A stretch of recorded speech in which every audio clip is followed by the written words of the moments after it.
Hey everyone, welcome back to Art with Tia, or what I'm now calling it, Small Beginnings, which we're going to get into a little later on in the video. I've had this idea for a long time now that was inspired by this Maxwell song.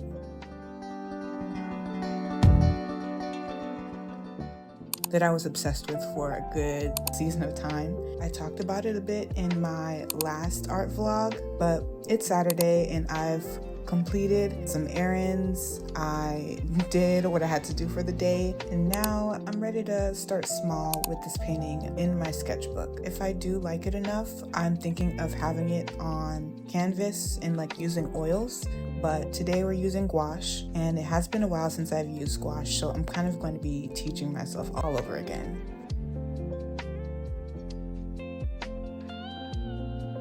I'm obviously starting off with the sketch. The sketch is just so important. It's the bare bones of the painting. Don't be afraid to really take that time to perfect it the way that you want it to, so you're not setting yourself up once you get into that painting process. And for me, I took a lot of time with the sketch.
Gouache, you have to really push the pigment around to have it settle where you want it to. And so it takes a little bit more work to get flat washes with gouache than with watercolor. I usually just rinse out my brush in the water and then use that to dye with what I have in my palette. But this is very dependent on the water themselves. Some are more loose and watery than others.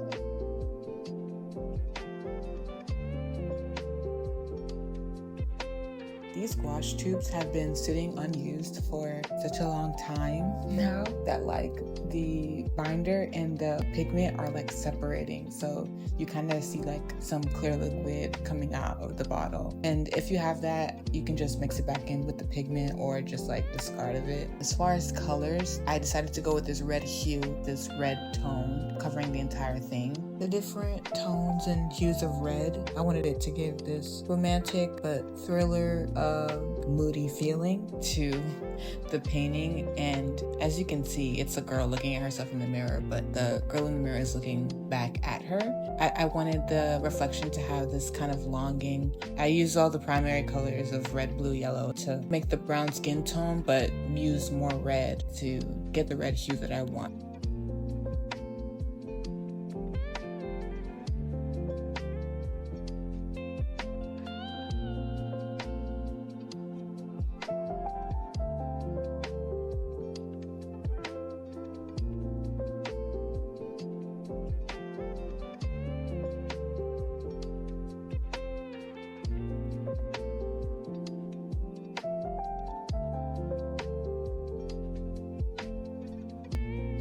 So we're just currently at the ugly stage, and the ugly stage is when you start to do the underpainting, when you put in those undertones and pushing through the ugly stage with lots of layering and hope and prayers. And then when you keep layering, you just have these moments where it's everything is coming together, and this is actually starting to look kind of beautiful.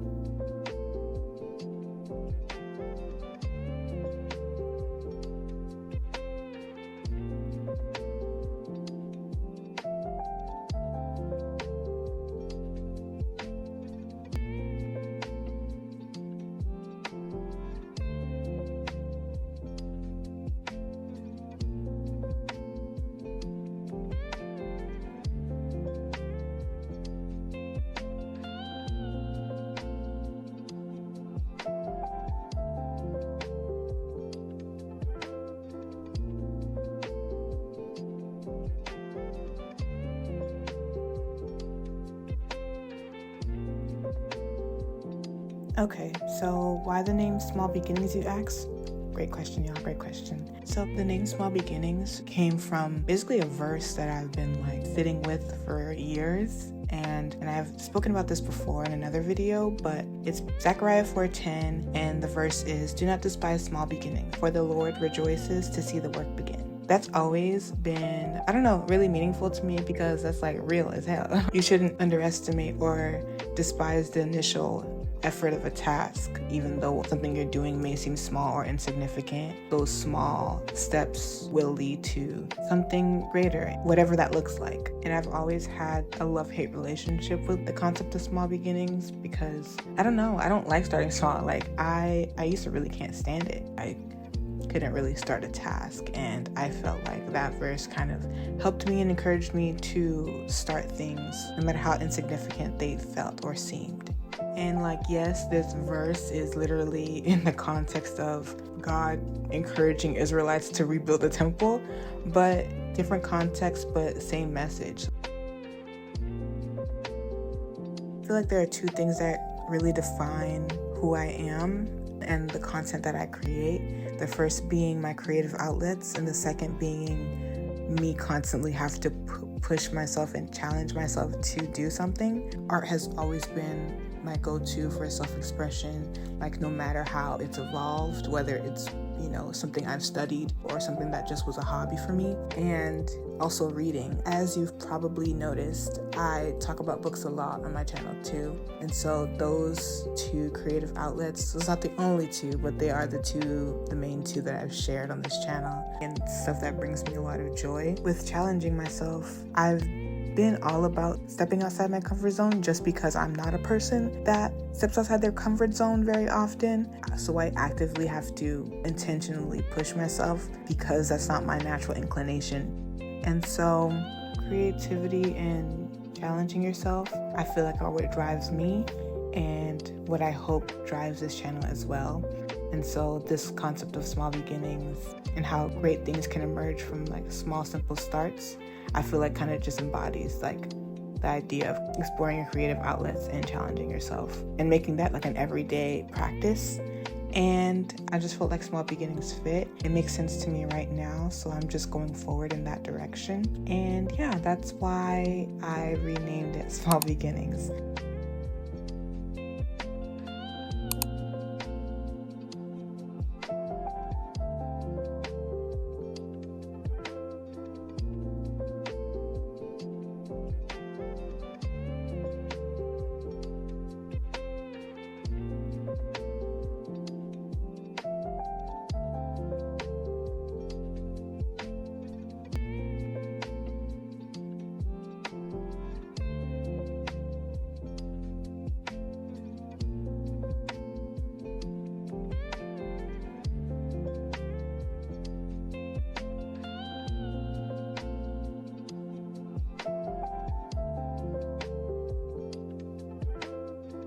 Gouache requires a good balance of the paint and the water, and I think that was one of my biggest struggles. Some portions looked very watercolory while others looked nice, creamy, and opaque, and others just looked dry. Like it was a struggle. And I think part of it is like the mixing, because you have to remove so much paint to be able to mix properly, and I'm being very stingy with the paint. That's a me problem. And even with trying my best to get a really good sketch in first, I still am not the biggest fan of the head of the reflection. I tried to give it depth, but it turned out looking kind of flat to me. So that's something I would have to work on if I want to build this up on a bigger scale. It is hard to fix with gouache, especially on this sketchbook paper. The sketchbook paper is not quite made for like water-based paint like gouache or watercolor. I wish I had known that. I thought it would be more supportive than that, but I didn't want to puncture it too much or like have it curdle too much, so I didn't go all in. But for next time, I'm kind of gonna ditch this paper if I want to paint with gouache. Rookie mistake on my end.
I also noticed that I messed up the pupils of the reflection. It's supposed to be shifting more towards the main girl, but for some reason I just had her looking straight into space.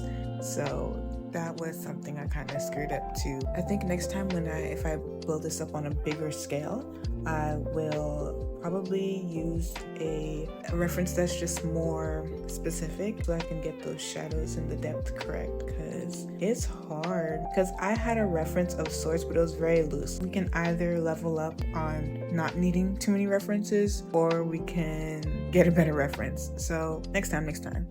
But yeah, that's all for today. I hope you guys find this video sparked some sort of creativity in you. Thank you guys so much for watching. Bye.